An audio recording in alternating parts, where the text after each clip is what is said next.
बिस्मिल्लाहिर्रहमानिर्रहीम। अस्सलाम वालेकुम। मोहम्मद इरफान आपके साथ, आप देख रहे हैं इरफान टीवी।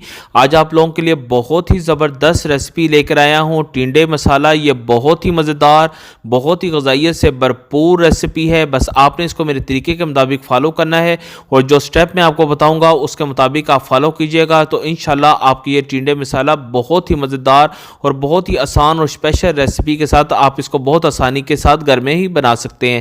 बस आपसे गुजारिश है, अगर आपने अभी तक मेरा चैनल सब्सक्राइब नहीं किया या आप मेरे चैनल पे नए हैं तो मेरे चैनल को सब्सक्राइब कर लीजिए और साथ ही बेल आइकॉन के बटन को भी दबा दीजिए ताकि आपको मेरी आने वाली नई रेसिपी सबसे पहले मिलती रहे।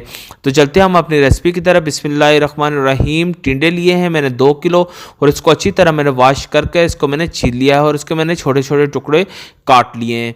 प्याज हमें चाहिए होंगे 250 ग्राम और इसको भी मैंने लच्छेदार काट लिया है।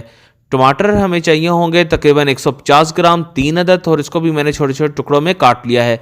लहसुन और अदरक का हमें पेस्ट चाहिए होगा तकरीबन 1 टेबल स्पून लहसुन अदरक का मैंने पेस्ट बना लिया है। सब्ज़ मिर्च हमें चाहिए होगी 6 से 8 अदद और इसको मैंने छोटे छोटे टुकड़ों में काट लिया है। हरा धनिया हमें चाहिए होगा हाफ गट्ठी। नमक इसमें ज़रूरत होगा तकरीबन 1.5 टेबल स्पून। सुरख मिर्च हमें चाहिए होगी 1 टेबल स्पून। हल्दी हमें चाहिए होगी हाफ टेबल स्पून। सफ़ेद ज़ीरा हमें चाहिए होगा 1 टेबल स्पून और ऑयल हमें चाहिए होगा हाफ कप। एक देचकी ले लीजिए और इसके अंदर हाफ कप जो हमने ऑयल लिया था वो ऑयल आपने इसके अंदर डाल देना है और जब ऑयल थोड़ा सा गर्म हो जाए तो जो प्याज हमने लच्छेदार काट लिए थे वो प्याज आपने इसके अंदर डाल देने हैं और इसको आपने तकरीबन 3 से 4 मिनट अच्छी तरह लो फ्लेम के ऊपर ही इसको आपने भून लेना है, यानी कि उसको हल्का सारा फ्राई कर लेना है अच्छी तरह मिक्स करके ताकि सारा ऑयल इसके साथ ऐड हो जाए और साथ ही ये थोड़ा सारा फ्राई हो जाए। जब भी ये अपनी रंगत थोड़ा सफ़ेद करना शुरू हो जाए यानी सफ़ेद से रंग आ जाए तो इसके बीच में 1 टेबल स्पून सफ़ेद ज़ीरा डाल दीजिए और इसके अंदर और इसको आपने अच्छी तरह भून लेना है। इसको भी आपने 3 से 4 मिनट अच्छी तरह भून लेना है ताकि ज़ीरे की खुशबू प्याज के साथ मिक्स हो जाए और इसको आपने लो फ्लेम के ऊपर रखना है। जब प्याज हल्के सारे गोल्डन कलर आ जाए तो इसके अंदर लहसुन अदरक का पेस्ट आपने डाल देना है ताकि हमारे ये गोल्डन कलर इसी जगह पे कायम हो जाए और ज़्यादा डार्क हमारे प्याज ना हो।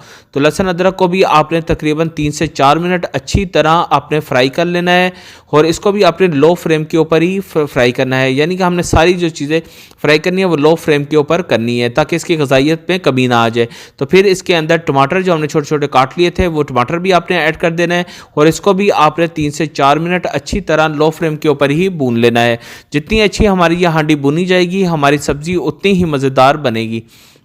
फिर 1 टेबल स्पून इसमें नमक, 1.5 टेबल स्पून इसमें नमक ऐड कर दीजिए और 1 टेबल स्पून सुरख मिर्च और हाफ टेबल स्पून इसमें हल्दी आपने डाल देनी है और इसको भी अच्छी तरह आपने 3 से 4 मिनट अच्छी तरह लो फ्लेम के ऊपर ही भून लेना है ताकि मसालों का जितना भी कच्चापन है वो दूर हो जाए और हमारे मसाले भी इसके साथ इसकी खुशबू इसका जायका इसके अंदर ऐड हो जाए। फिर इसके अंदर आपने तकरीबन 1 गिलास पानी आपने डाल देना है ताकि हमारे मसाले नीचे ना लगें और अच्छी तरह इसको आपने मिक्स कर तकरीबन 1 गिलास पानी आपने मसाले के हिसाब से देख लीजिएगा, उसके मुताबिक आपने पानी डाल देना है ताकि ये हमारा मसाला नीचे ना लगे। और इसके ऊपर आपने कवर लगाकर तकरीबन ये देख लें हमने इसमें 1 गिलास पानी ऐड कर दिया और इसको कवर लगाकर आपने तकरीबन 4 से 6 मिनट के लिए आपने इसको रख देना है ताकि हमारे टमाटर अच्छी तरह गल जाएं। जब ये 4 से 6 मिनट हो चुके हैं देख लें हमारे टमाटर अच्छी तरह गल चुके हैं। बस अच्छी तरह आपने इसको मिक्स कर लेना है और थोड़ा सारा आपने इसको मैश कर लेना है ताकि टमाटर हमारे अच्छी तरह इसमें मिक्स हो जाए। तो फिर इसको अच्छी तरह हिलाने के बाद फिर इसके अंदर जो हरी मिर्च हमने छोटे छोटे टुकड़ों में काट ली थी वो हरी मिर्च भी आपने इसके अंदर ऐड कर देनी है और इसको भी 2 से 3 मिनट अच्छी तरह आपने मीडियम फ्लेम के ऊपर अभी इसको आपने भूनना है। जब ये अच्छी तरह ये भुनना शुरू हो जाए हमारी मिर्च भी भुनना शुरू हो जाए और ये थोड़ा सा अपना ऑयल छोड़ना शुरू हो जाए तो इसके अंदर आपने जो हमने टिंडे लिए थे छोटे छोटे टुकड़ों में काट लिया था वो टिंडे आपने इसमें डाल देने हैं और इसको अच्छी तरह इस मसाले के साथ आपने मिक्स कर देना है, यानी सारा मसाला अच्छी तरह टिंडों के साथ मिक्स हो जाए। आपने अभी मीडियम आंच के ऊपर अच्छी तरह इसको मिक्स करना है और आंच को आपने अभी मीडियम के ऊपर कर देना है ताकि हमारे सारे टिंडे इसी मसाले के साथ गल भी जाएं। जब ये अपना पानी छोड़ेंगे तो इसी के अंदर ये गल जाएंगे। तो फिर इसको कवर लगाकर आपने तकरीबन 10 से 12 मिनट के लिए आपने इसको मीडियम फ्लेम के ऊपर ही रख देना है। ये देख लें तकरीबन अभी हमारे 8 से 9 मिनट हुए हैं। हम देख रहे हैं इसमें अभी तक पानी बाकी है। आपने इसको अच्छी तरह एक दफ़ा मिक्स कर लीजिए ताकि हमारी सब्ज़ी नीचे ना लगे। और इसको अच्छी तरह मिक्स करने के बाद हमने इसका जितना भी पानी है इसको खुश्क करना है अच्छी तरह। जब हमारा पानी खुश्क हो जाएगा और जब ये ऑयल छोड़ना शुरू हो जाएगा तो हम इसको डिश आउट कर लेंगे। ये देख लें तकरीबन हमारे 10 से 12 मिनट हो चुके हैं और इसने अच्छी तरह इसका पानी खुश्क हो चुका है और इसका ये देख लें इसने ऑयल भी अपना छोड़ दिया है। ये बहुत ही आसान और बहुत ही ज़बरदस्त रेसिपी आप लोगों के लिए लेकर आया था। ये बहुत ही ग़िज़ाइयत से भरपूर रेसिपी है। बस आपने इसको मीडियम आंच के ऊपर अभी इसको अच्छी तरह आपने इसको मिक्स करके और थोड़ा सा भून लेना है। अगर इसमें पानी बाकी है तो अच्छी तरह आपने इसका पानी खुश्क कर लेना है। ये देख लें हमारी रेसिपी बिल्कुल तैयार है। बस अभी आप इसको डिश आउट कर लीजिए।